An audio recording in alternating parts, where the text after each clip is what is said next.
లోపల రైతాంగం అనేక వేలాది రూపాయల పంట పెట్టుబడి పెట్టేసి సాగు చేయడం జరుగుతుంది. ఈ సాగు లోపల బోరు బావుల మీద అదేవిధంగా బావుల మీద అప్పుడప్పుడు ఎస్ఆర్ఎస్పి జలాలు వస్తాయనేటువంటి ఆకాంక్షతోనే రైతాంగం పంట సాగు చేయడం జరిగింది.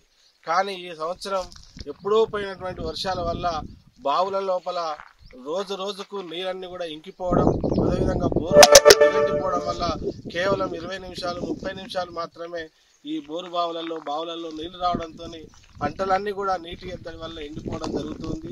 అదేవిధంగా దీనికి తగ్గట్టు ప్రభుత్వం కూడా వెంటనే స్పందించకపోవడం వల్ల రైతాంగానికి ఎస్ఆర్ఎస్పి జలాలు ముఖ్యంగా విడుదల చేయకపోవడం వల్ల ఈ పంట పొలాలు పూర్తిగా ఎండిపోవడం జరుగుతుంది. అందుకనే ఇప్పటికైనా ప్రభుత్వం తక్షణమే స్పందించి ఎస్ఆర్ఎస్పి జలాలను విడుదల చేయాలని, అదేవిధంగా పంట నష్టపోయినటువంటి రైతాంగానికి నష్టపరిహారం కూడా వ్యవసాయ అధికారుల ద్వారా సర్వే చేయించి నష్టపరిహారం చెల్లించాలని సిపిఐ పార్టీ ప్రభుత్వాన్ని డిమాండ్ చేస్తుంది.